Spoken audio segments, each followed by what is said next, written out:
What is going on, everybody? Welcome back to High School Never Ends, a pop punk dad podcast. I am Wingman Steve. And I'm Chris, 183. Chris, what's happening? We have a fun episode for us, for everyone this evening.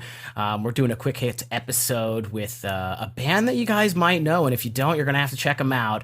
They're called The Cab, and we are here with Alex and Joey from the band in their tour bus. What's up, guys? How are you? What's up? Thank you guys for having us. We're excited. Doing great. I want to know, you've been on the road for a few weeks now. Have you had the chance to stop at a Buc-ee's? We have actually, you know what? We stopped at one Buc-ee's so far. A couple of our crew members got completely decked out in Buc-ee's merch. So that's what they've been wearing for the past 3 weeks. So you guys were able to experience it. Chris, you're a Buc-ee's fan, right? I was only in a Buc-ee's for 6.5 minutes, and I didn't have time to buy anything. Dude, nobody is in a Buc-ee's for 6.5 minutes. It's impossible. You can't even get side to side in 6 minutes, dude. It was just time went so fast. I don't know what to say, but I didn't get anything. So maybe I should have. That's a bummer. Well, anyways, guys, check out a Buc-ee's when you're on your way back up north. So where are you guys right now? We are currently in Tiffin, Georgia. We played Nashville last night. It's our hometown, or a couple of us. I live in Nashville. The other Alex lives in Nashville. So a lot of family, a lot of friends. It was awesome. We were on our way to Fort Lauderdale. So parked up at the hotel.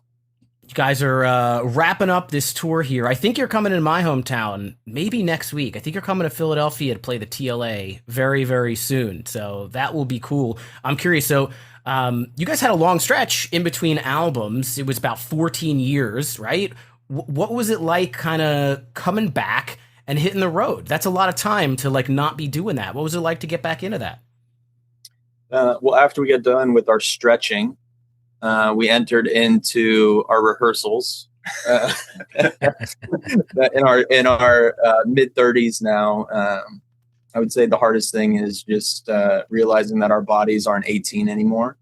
But I think everybody collectively was a little nervous. But as soon as we got into our rehearsal space and started playing the old songs and integrating the new songs from Chasing Crowns, there was a moment where we all just looked around the room and we were like, whoa, like we just picked back up, and a decade later, we're still playing as clean. I would say better than we played back then. Way better.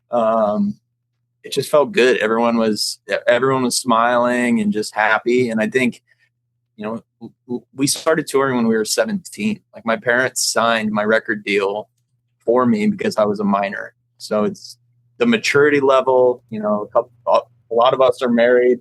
A few of us have kids, and I think just the life experience and the maturity is just at a new level. And I think that's really coming into our performances and just the band dynamic. We just feel lucky. Yeah.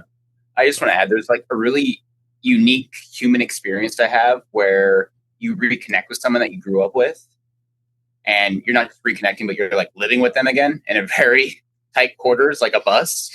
And it's a very, I don't know if I believe in luck, but I feel like lucky that it's worked so well. Like we have all grown in different ways, but when we are together, it does feel like a family. It's just the magic sauce. Yeah. And you're kind of reconnecting with yourselves, right? Starting out on this adventure in a totally different life than you did it the last time. Not to get too, absolutely. And like even gigging with other bands and then coming back to the Cab, this is such a unique experience. Like, and not just internally with the other band members, but the people who support us. Like, I don't even like calling them fans because they're not really fanatics at all. They are supporters. Like, they are there to be part of a community and celebrate the journey that, the Cab has brought them all together.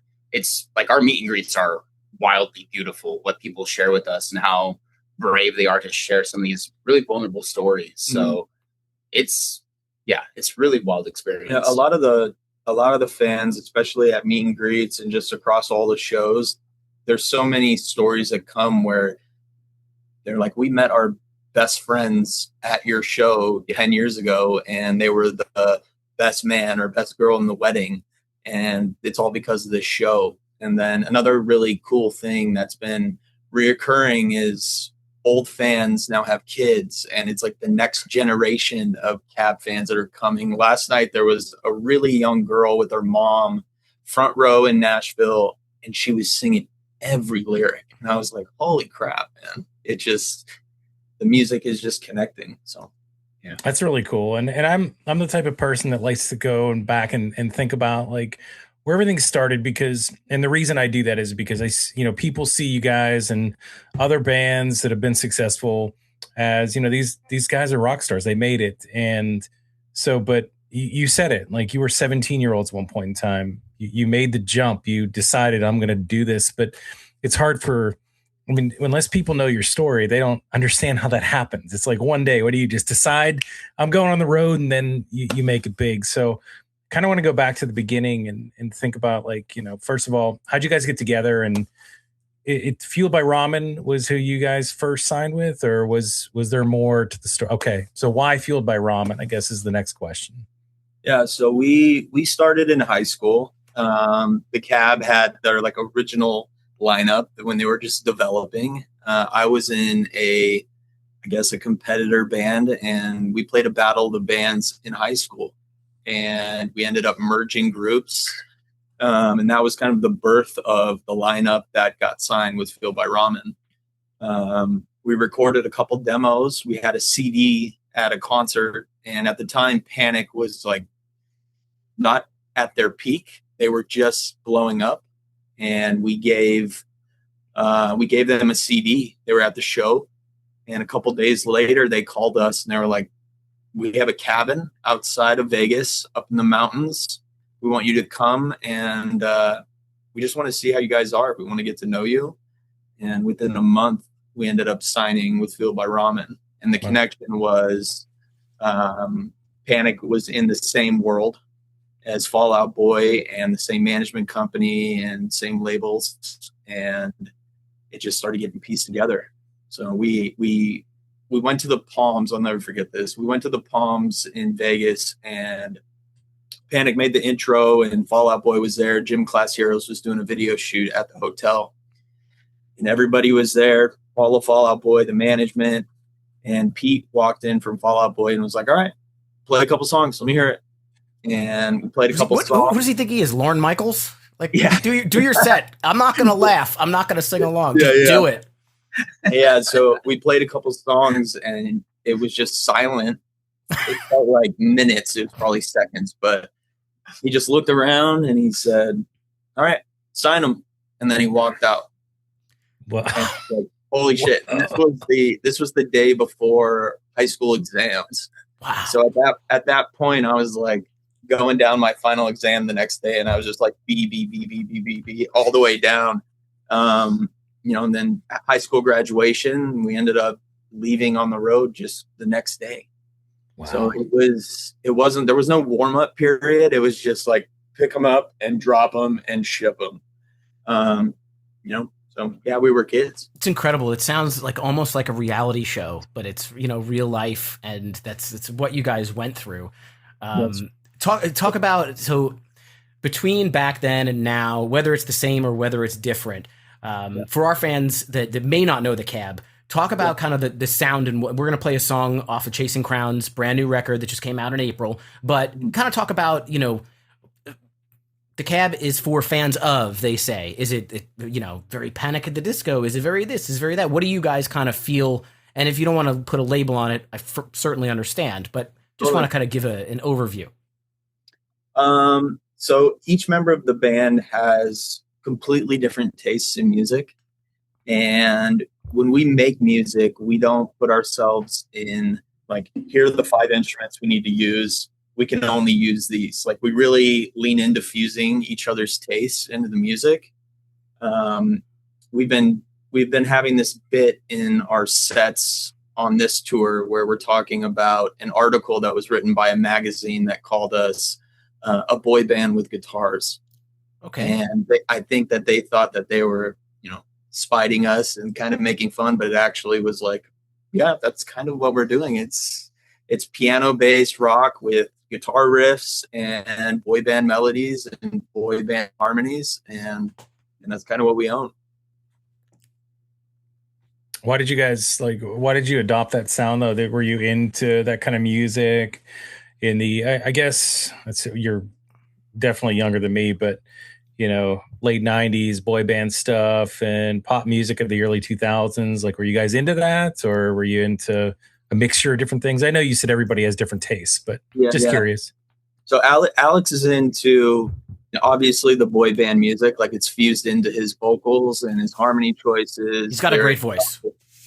Yeah, man, he's super talented. And I grew up, my father was a DJ growing up, so I grew up on a lot of funk, and but also I grew up on a lot of piano based stuff. So the Script, Coldplay, something corporate. I grew up in that space. So fusing those two together, you're talking a guy like Alex who listened to AFI and Rage Against the Machine. Fusing that with the Script and something corporate can create some off the wall sounds. Joey? Yeah, I mean, growing up on The Clash and Earth, Wind and Fire, a lot of punk, a lot of funk, and I've been a bass player forever. When my parents bought me a guitar, I took off strings so it played like a bass for a whole year. So that translating live is always really fun too, because then you get these really groovy bass licks and, supporting the rhythm sections. We have a pretty solid rhythm section, if I may say so. It's pretty dang good. It's pretty tight, man. Dangerous Dave on the drums is nasty. So yeah. Well, I think one thing with our sound approach wise is like when I hear a song, it kind of in my like producer music brain, like there's certain lyrics and certain melodies that call for certain instruments.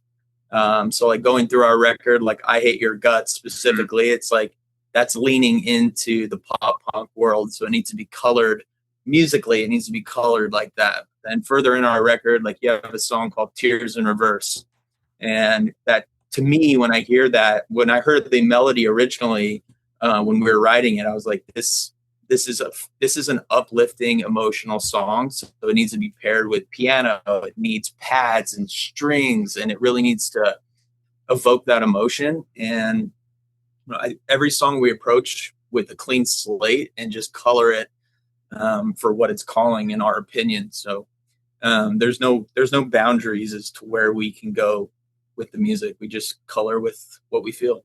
Yeah, it's very eclectic, the new album, Chasing Crowns, and I wanted to ask you where the name came from, but it is very eclectic. You kind of have some pop rock stuff, some more guitar driven stuff, and I think we're gonna play I Hate Your Guts here, but then I also noticed, like, I was listening to the album a few times, and I'm like, man, this sounds like it could be like a Prince jam. Like it's got that like funk that I don't even know what you call Prince. I grew up listening to Prince. My dad listened to Prince, but it has that thing that's very instrumental. Obviously the vocals and the kind of that high pitched sound, but there's so many different listens to it, and it's a long album too. You guys have a lot of tracks in here, so there's a lot of different ways that you kind of approach the band and kind of coming back together.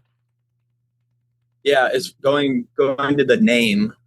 For all of our records, we've had just an alliteration on everything. Lady Luck EP, Whisper War, Symphony Soldier, and Chasing Crowns was actually a name that's been around in our band since 2012, and it just didn't come to light until this record. And Chasing Crowns is kind of a mantra that aligned with all of us.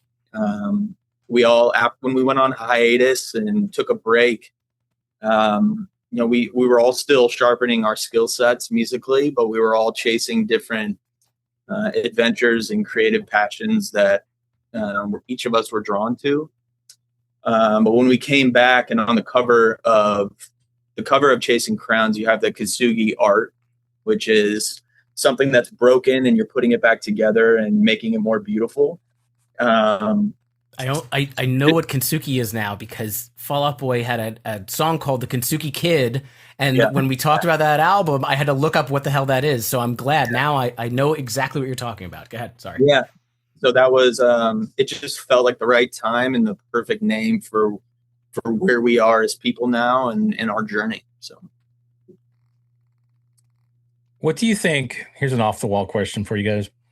I know you talked about the different musics you like, but what was your favorite decade of music and why?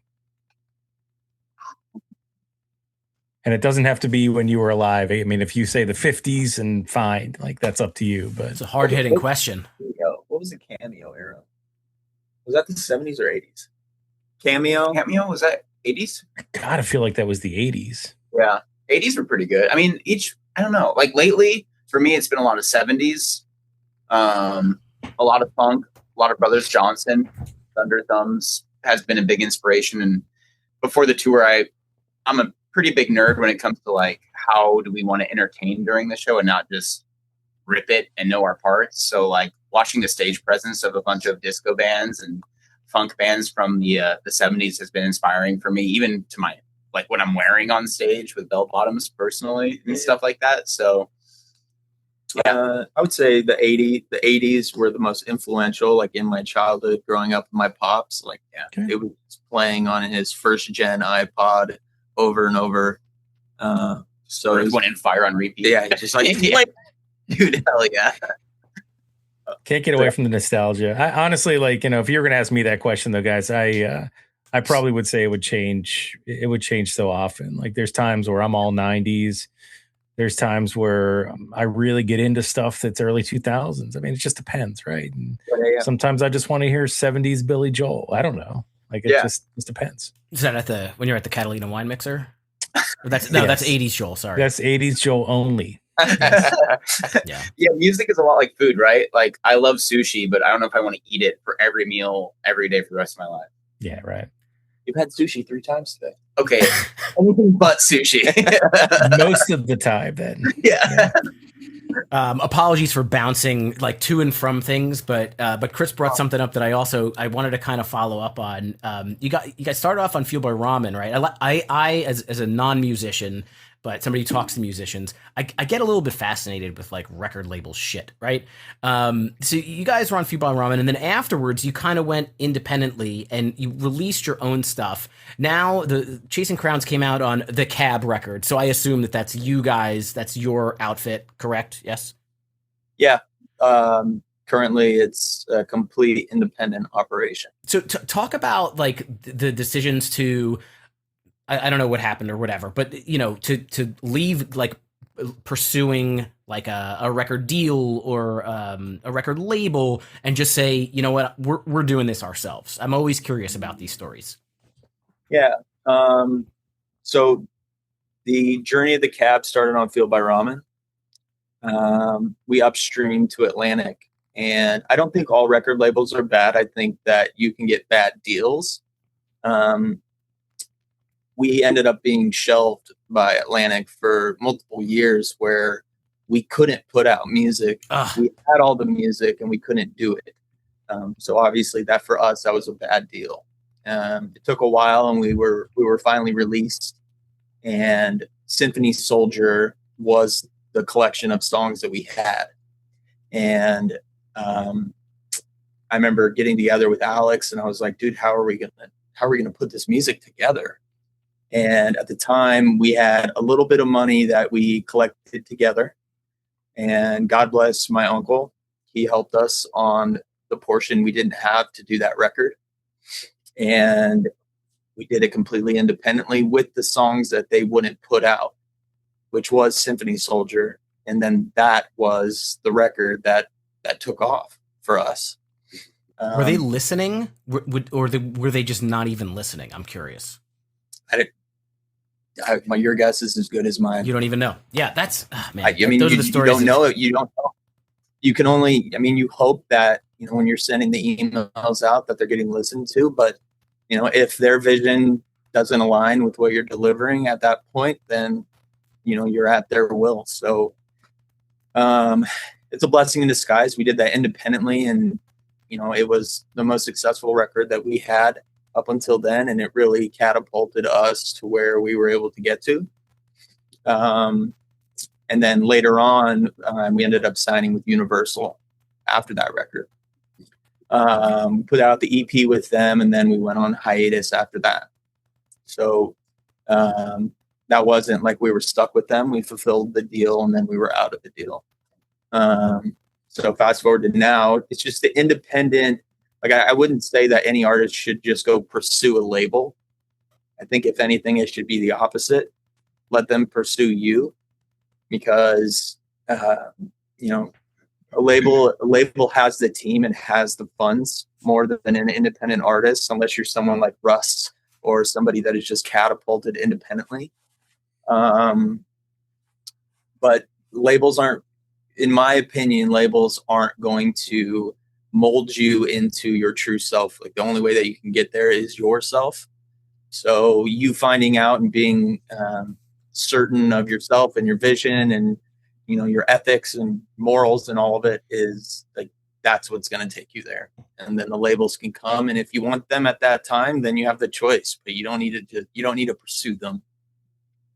I find these stories equally fascinating and frustrating, right? As I'm sure it was way more for you guys living through it. But right. Again, as somebody who doesn't, you know, really understand kind of how these things go, thank you so much for the kind of the walk through there. I found it super interesting. Yeah. Again, I mean, I had like one of my dear friends in Nashville was talking to me, and he's like, I really need a label. And I was like, what? Tell me, like, close your eyes and tell me what's going to change after that, after you get that.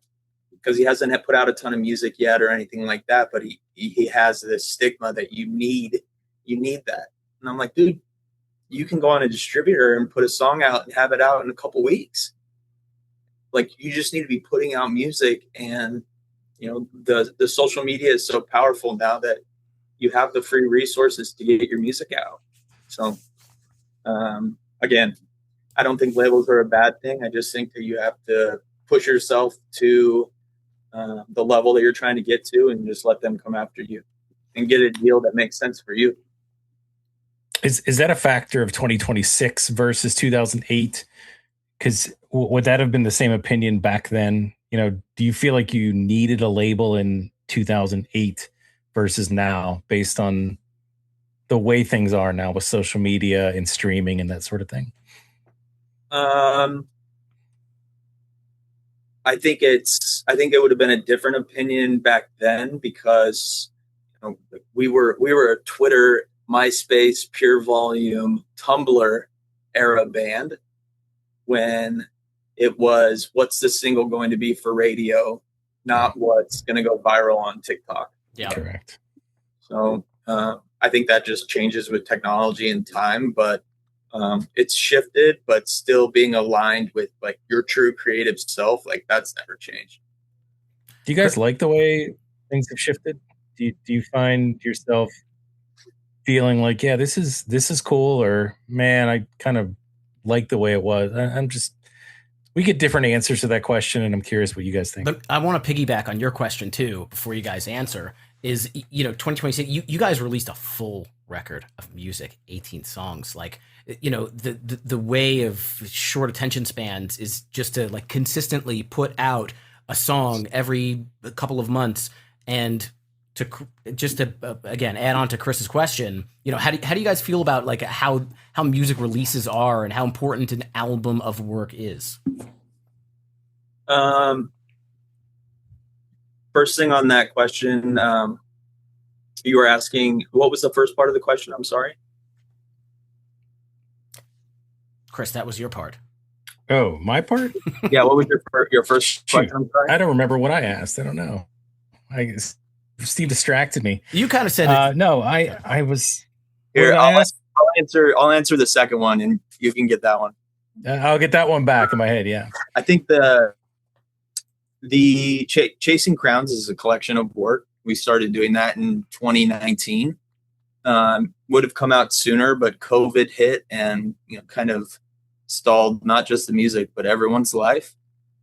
So releasing it this year just felt like the right time. We just come off the road with All Time Low, and we were finishing like the final touches on the record. So it just lined up to be perfect. But going back to like the community aspect that Joey was touching on earlier, it's like the cab is not just 5 guys. The cab is our whole community of fans and friends. And being gone for as long as we were, we didn't feel right just being like, hey, here's the single, we're back. But we had this body of work that we wanted to share. Not necessarily for us, but for the people who have been with us forever. So in the future, now that we have this out, like I could foresee us doing single releases, but that's kind of the beautiful thing about being independent right now is you can do whatever you want. So we make a song that we're super passionate about, we can put it out. Or we can build an EP, or we can do a record. Like there's that freedom there. So as soon as creativity sparks, we're able to act on it. I remember what I was going to ask it, and let me rephrase it because I think this is more relevant. Chris, sorry, I you definitely backed onto your steamrolled question. Right. I was trying to add to it, and then it got lost. Sorry. All good. So all I really want to know, because I'm always fascinated with the way things are today versus the way they were in the late or mid 2000s, in not just from my perspective as a consumer of music, but also of people in the industry. And if you were a 17-year-old band, or, just getting into it in the late 2000s, you just said you were a MySpace, Twitter, you were a band, that got into it with those things.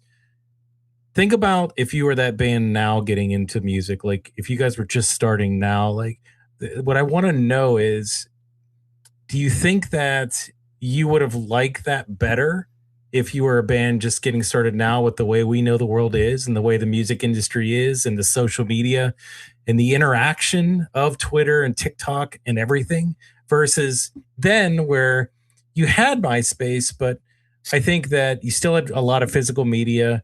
There was a little bit more mystique because you had your communities, but it was harder to contact or be, right next to somebody because we didn't have the same social media infrastructure then that we do now.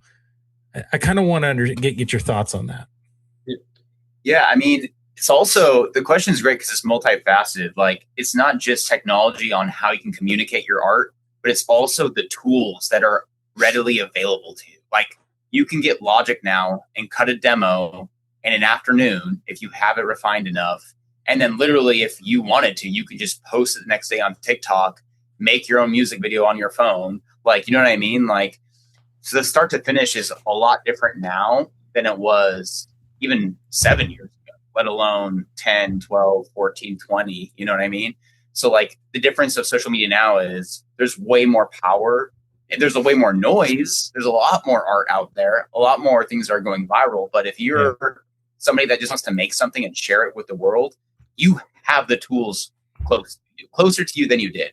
You still need a little bit of money, obviously, to get the gear and stuff, but you could really cut up a song in like a week and then, okay, next week I'm going to film 3 music videos, cut that up, and then there's my content for 2 months or whatever, right?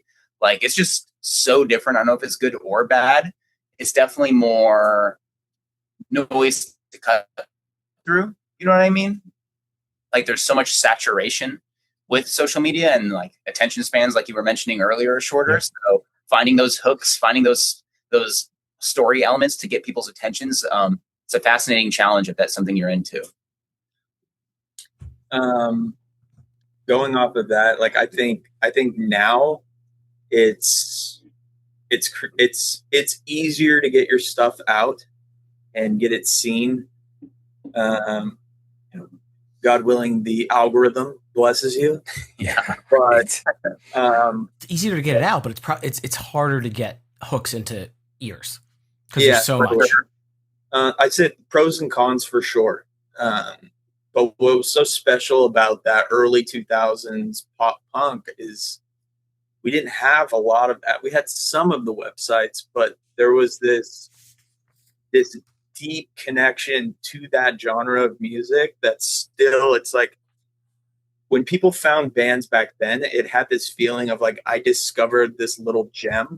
Yes. And it was like, this is mine. I found this. And every person in in this community felt that feeling, and it still carries forward today. And you feel that, not, you know, I don't know if the next generation has that when they discover it, just because, you know, when something goes viral on TikTok, it's like everybody's found it. It kind of lost that spark. But on the positive side, it's like, what other way can you advertise for free and get to millions of people? It's like, that's also awesome. Yeah. But us growing up in that era is like, that was fucking special. Yeah. And we still have that. And it's like, that's the basis of your guys' podcast. It's like, you guys are bonded through that kind of music. And that's what's so cool. That's it. All right. Well, listen, I always love waxing nostalgia about back in the day, but it is 2026 and you guys have a brand new record called Chasing Crowns. And I think that we should play a song for our folks here.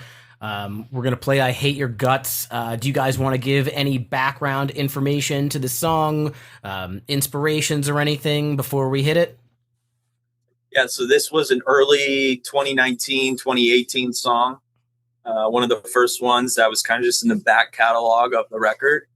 And it was just tapping into the nostalgia of the old cab sound.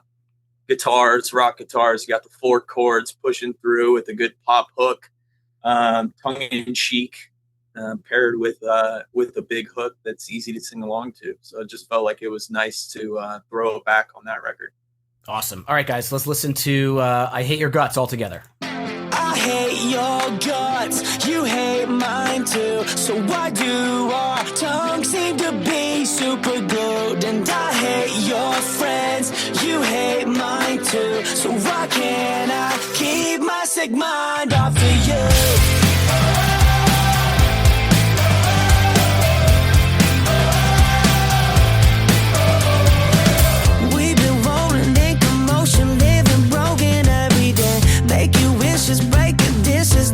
Kisses on my face. First we laughed and then we crashed, and yeah, we're just two runaways. And why do you love me still? Is it for the thrill of it? And why do we love to kill? Wish that we could chill a bit and try to be something real. Tell me what's the deal with it? I'm tired,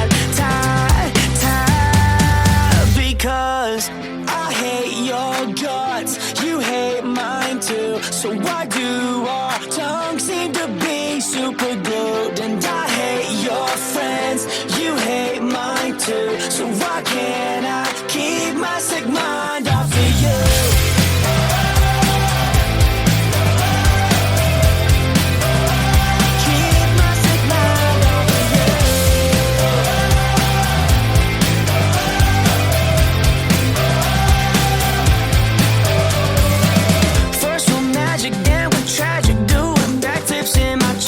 Always tired, hearts on fire, walk out wire, ain't no rest. Till the morning, passion pouring, without warning, we're undressed, dressed.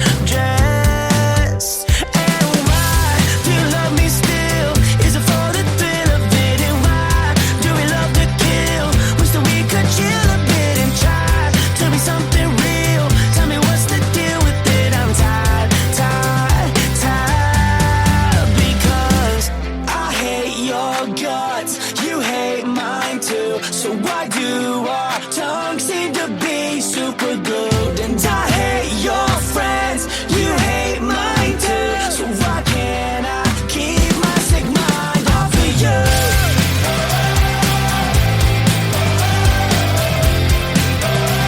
Keep my sick mind off of you.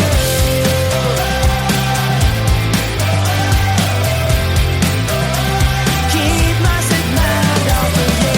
Keep my sick mind off of you. Keep my sick mind off of you. Keep my sick mind off of you. So why can't I keep my sick mind off of you? Nice, guys.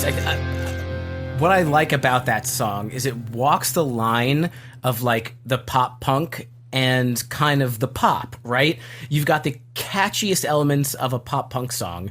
You got that clapping, you got the whoa-oh-ohs, you got that catchy chorus, but it also kind of lends itself to like this kind of like, you know, everybody likable song. I don't know if that's the right way to say it, but I really enjoyed that one. Do you guys play that one live? Yeah, we are playing that live on the Back from the Dead tour, and it's been fun. It just feels good. Just blending the new stuff with the old stuff and seeing fans sing it, just receive it. Growing up, I always would go to concerts hoping that band that I was seeing would play the back catalog and not play the new stuff. And to see that we're able to do that and blend them together and it's being received is just awesome. I feel like in the Spotify era, like that concept has shifted a little bit, because when I go see a band that I like that has released new music in the last, I don't know, let's call it a year or whatever, like because you don't have to buy a CD, like you can listen on Spotify, and Chris and I do usually listen like albums, like entirety kind of thing. But because everything is like so available, like I'm usually very keen to like hear the new songs that I haven't heard before. For sure. It's awesome. Well, you better be coming out to the show. You're at the TLA. That's a great venue. It's got a lot of history. I don't know if you guys have played there before, but it's right on South Street. It's fantastic. It's really cool. Can't wait, man. Yeah, definitely do not bring me any Philly cheesesteaks, whatever you do. Definitely don't bring me 2 or 3. Because you're like a vegan or something, or because you really want multiple Philly? No, he wants you to bring a platter. He wants you to bring, yes. He wants a full platter. What if they made Philly? They do have Philly cheesesteak rolls. They make sushi rolls called Philly. Ew. And the Philly, yeah. That sounds awful. Sounds amazing. Just bring them like a smorgasbord of different cheesesteaks from different places. Like I just became craft services for the cab. I'm gonna cater. I'm gonna cater at the TLA. You can. You can throw in a Wawa too if you want to try that. I want a hoagie. Yeah. No, we're going strict Philly cheesesteaks that day. Do it. Well, if you guys are coming to the other end of the state, let me know. I don't know if that's on the docket or not, but or I could just drive 5 hours. People think that Pittsburgh and Philly are like right across the street, but they're not. They're very far away. It's a lot of words to tell us that you're not coming to the show, Chris. Or you could just call me out. But okay, fine. I'll drive the 4.5 hours, 5 hours to get there. Don't be a coward, Chris. Let's figure it out. We'll get you. It did go from 5.5 to 4.5. I know. How far is it actually? I drive pretty slow. I don't know. It's 3.5. Actually, no. It's not 3.5. It's not. It's a solid 4.5, 5. That's like Harrisburg. 5 It's halfway through. All right, fine, whatever. I'm done. But you guys do a lot of touring, obviously, and you've been all kinds of places, like even all over the world, right? You know, you've been to Asia. Anywhere else? Europe, Asia. Like, what are some of the spots you guys played in over there? We have never been to Europe, but one of our favorite spots is playing in Asia. It's a different culture over there, and when they come to the show, they are just fully engaged. Every single person, I think that they appreciate like the travel of a band coming overseas and just embrace every aspect of touring over there. And it's just special every time we go. We just were there last December, and one of our favorite shows we've ever played. Oh yeah. Shout out Manila, also Singapore. 2 nights back to back. That was unreal. Yeah, they're fun and they're big shows and it's high energy. Dude, when you guys go out there, do you get a chance to walk around Singapore or Manila? Yeah. Yeah, we cruise around. It's a lot of fun. Nice. Just like seeing the different cultures and kind of soaking that up, and just special places that a lot of people don't get to see, and the fact that we get to go there to do music, it's just awesome. Yeah, I don't think Philly's as good as Singapore. I think it's okay. Listen, we're apples and bananas here. I don't know what you're talking about. Philly cheesesteak, baby. Yeah. Can't take that away from us. Can't take it away. We will not take it away from you. And so before we wrap up, I kind of wanted to just bring this a little bit full circle, right? So you guys grew up in the Vegas vicinity, and in 2025, you got to play this, this giant festival, which I haven't had the ability to get to yet. But I mean, the When We Were Young festival is something that came about to, pry on the nostalgia of all of us, millennial kids who now have enough money that we can fly to Vegas and see this giant show. But you guys consider that area home, and you got to play in front of what I can only assume is a massive audience. Like, what was it like? Was it a full circle moment? What was it like to play at When We Were Young? You go first. Well, the When We Were Young weekend, not just the festival, is like before. There's side shows that are happening around Vegas. In addition to that, so we were lucky enough to do a show at the Brooklyn Bowl in Vegas the night before everything started kicking off, and we haven't done a headliner in Vegas in a really long time. I don't know the specific year, but it's been a long time. And that show specifically, to start off just like the best weekend, was so special. Like, so many people like just crying and connecting, and that really set the tone for the rest of the weekend. And then stepping into the When We Were Young festival, that's just unbelievable, man. Yeah, you're playing in front of a sea of people, looking out off stage and seeing every casino on the strip, playing new songs, playing old songs, and the connection and just community aspect of that festival that's our era, man. Yeah. It felt like playing a house party with all your family and people that have like left an impact with you. And then the next day you're playing an arena. It's like, what the heck? The whiplash. Wild. It's very beautiful. Did it give you the opportunity to meet maybe some other bands you've never met before? We were parked next to, who was it? We were next to Avril. Yeah. I was hanging out with the We the Kings crew, like just in front of their camper all day. And I ran into Avril, the Boys Like Girls squad. It's so much. It was kind of ridiculous. Like, you become numb after 5 minutes because so many personalities and people walking by. But it felt kind of like, I guess, like a Disneyland or something of just characters.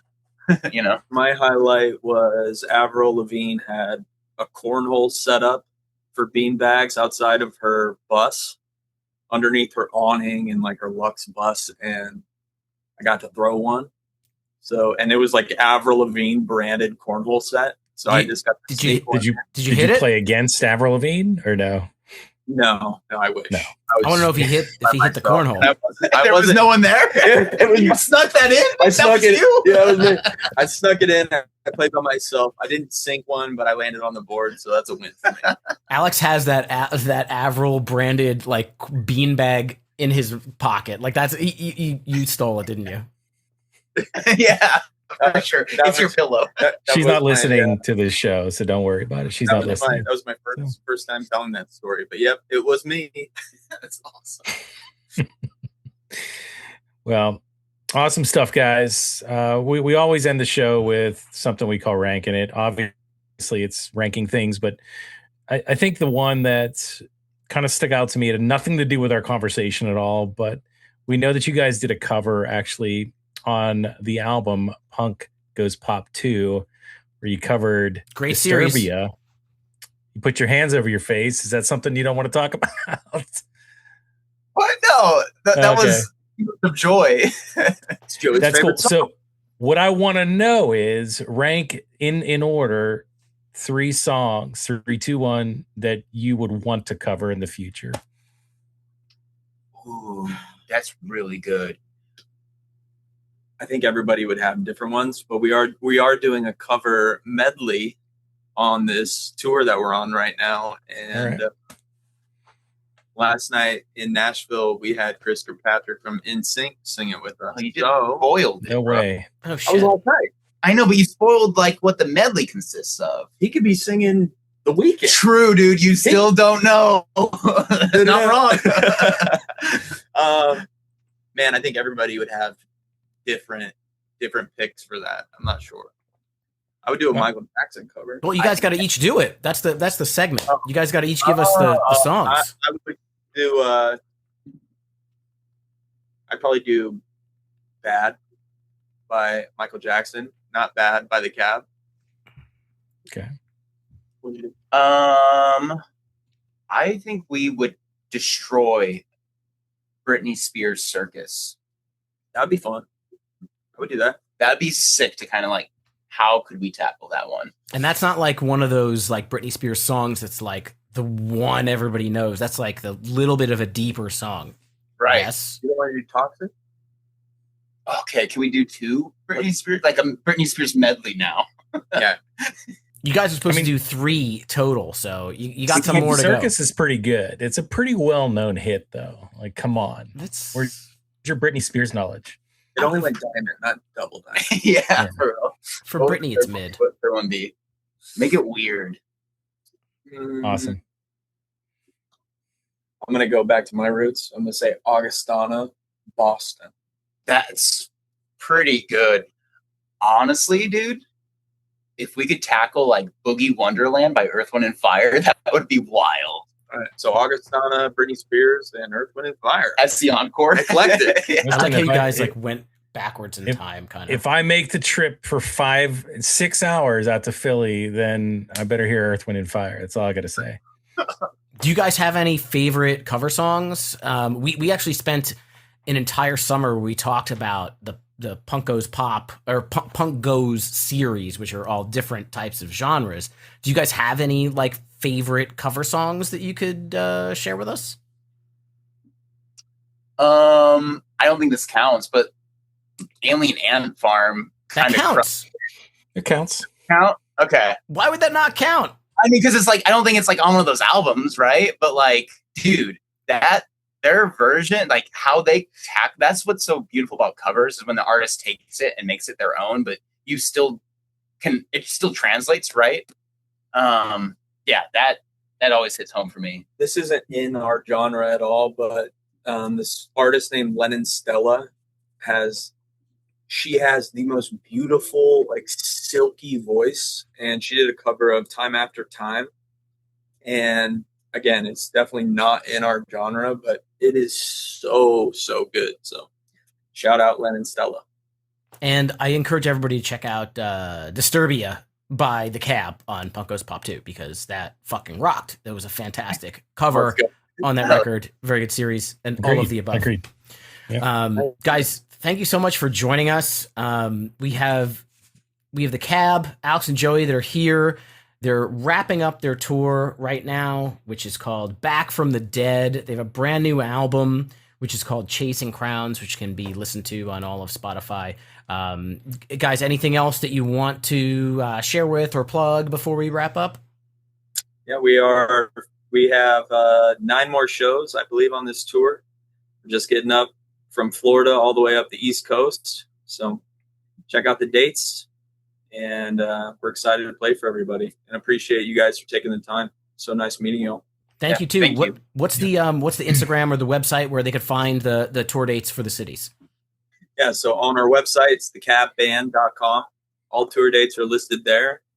We're heading up the coast, all East Coast dates, finishing in Boston.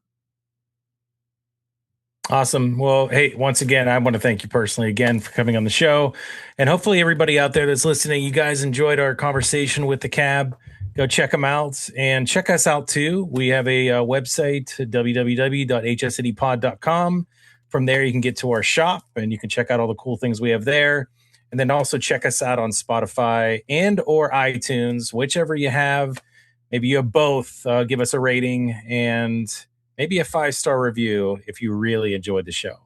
Yeah, if you want to join our communities, we have a free community on Discord through our website. You can also join our Patreon at patreon.com/HSNEpod. Join our patrons like Chris P., Punkish Dad's friend, Punkish Dad, Punk Rock Mom, Jeff, Tom, Ashley, Jason, Sam, Chris W., Nick, Steve C., Steve Kelly, and Dr. Bernie. Get bonus episodes and content. We are going to be back next week with an all-new episode.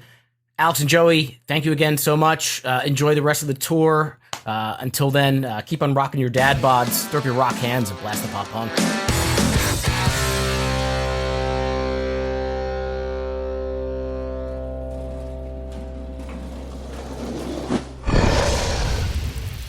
It's Dragon Wagon.